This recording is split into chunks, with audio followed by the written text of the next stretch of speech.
A Organização Internacional do Trabalho prevê que, ao final do ano, a América Latina tenha 1 milhão de novos desempregados.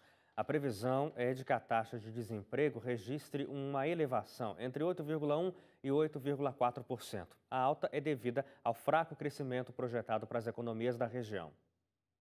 A Organização Internacional do Trabalho afirmou que cerca de 1 milhão de pessoas deve ficar sem emprego durante este ano na América Latina e no Caribe. Se o número for confirmado, o saldo total de desempregados da região pode passar da casa dos 26 milhões. As previsões da OIT indicam que a taxa de desemprego na região latino-americana poderia aumentar de 8,1% a 8,4%, devido ao débil crescimento projetado para as economias da região. De acordo com a organização, são as taxas mais altas da última década. A OIT comentou que o crescimento regional de 1,1%, calculado pela Comissão Econômica para a América Latina e Caribe, não será suficiente para mudar o rumo das tendências negativas no mercado de trabalho.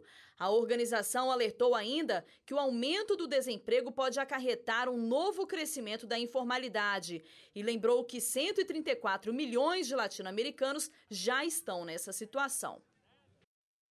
William, essa situação de países da América Latina é um processo, digamos assim, natural dentro dos ciclos da economia, ou há um problema anterior a isso que gera essa falta de empregos? Acho que é um pouquinho das duas coisas, né? Tem uma situação na qual o ciclo da economia, que é o processo do sistema, do capitalismo, que tem altos e baixos de fato, e nós vivemos uma situação na qual, na primeira década de 2000, né, 2005, 2010, o mundo inteiro estava numa situação bastante positiva e a economia brasileira não foi diferente, também da América Latina, também da América do Sul não foi diferente.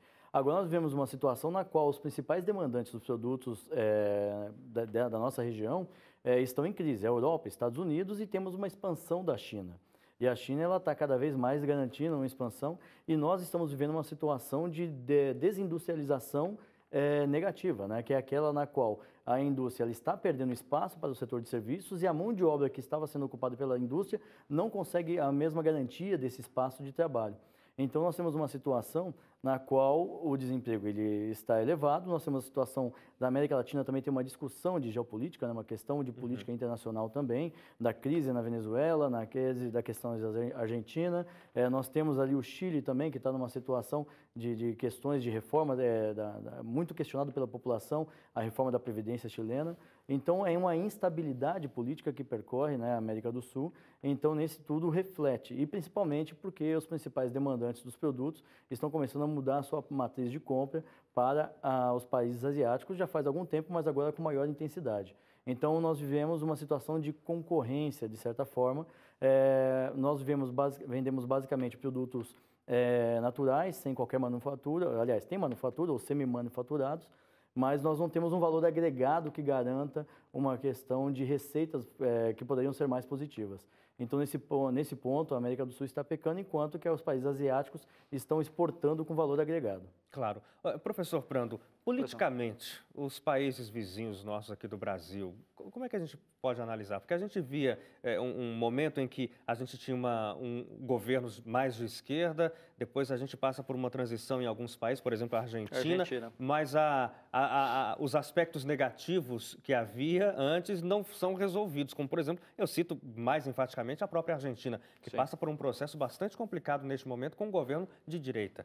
Eu me lembro, uma certa feita, eu estava em Buenos Aires, tomando um sorvete lá de doce de leite, na Recoleta, e aí sentou do meu lado um senhor, com uma roupa muito já gasta, aí quando ele cruzou assim o sapato, né, eu vi que tinha um papelão na sola do sapato, começou a conversar comigo, explicando várias coisas, viu que eu estava lendo um livro, estava escrevendo um capítulo da minha tese lá, e era um professor da universidade, lá em Buenos Aires, já seus 50 e poucos anos, dizendo que a crise estava tão grande que ele teve que vender o apartamento, voltou a morar com a mãe, de quase 80 anos, muito culto, muito educado, mas sequer com condições para comer, e dizendo que do jeito que se encaminhavam as coisas, os brasileiros comprariam praticamente toda Buenos Aires. Então, assim, e a dimensão, né, de opções que são populistas muitas vezes, né? Opções que parecem ser simples Sim. e que agradam o povo e que traz uma tragédia para além da Argentina, né? Mas sobretudo hoje na Venezuela. Então olhar uma pessoa que perdeu a dimensão de levar comida para casa, de poder sentar com o seu filho e poder falar, olha, amanhã é seu aniversário e vamos fazer uma festinha, ou então aqui nós vamos comer um pouquinho melhor hoje, é lamentável. E o professor William colocava dos dados econômicos, né, e alguns colegas também lá da economia, né, da Universidade de Mackenzie, fazem uma projeção, não sei da qual o professor compartilha, mas é que as coisas talvez comecem a melhorar no segundo semestre de 2018. Sim. É muito tempo para quem está desempregado, não é? Eu me lembro numa discussão que tivemos na universidade dos efeitos positivos da Copa do Mundo e da Olimpíada, e um dos economistas de uma outra universidade sentenciou, do alto do seu conhecimento e da sua previsão quase que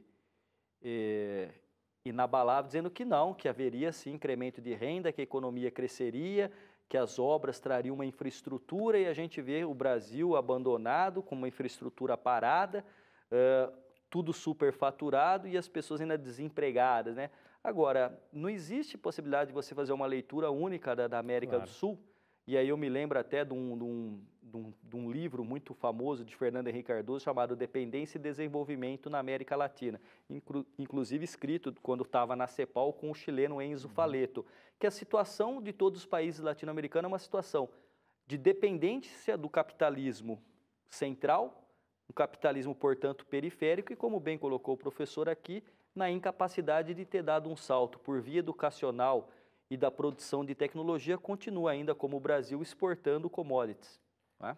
Que custam muito barato. Olha, eu agradeço a você de casa que hoje acompanhou mais uma edição aqui do Jornal da Novo Tempo, e agradeço também de maneira muito especial o William Retamiro por mais uma vez estar com a gente. Obrigado, viu, William? Eu que agradeço a oportunidade de estar aqui com o professor Rodrigo. Boa noite a todos. Até a próxima. Professor Rodrigo, agradeço muito pela sua presença e espero que a gente tenha você de novo aqui no estúdio com a gente. Sempre que possível, é um prazer enorme estar aqui, Hélio.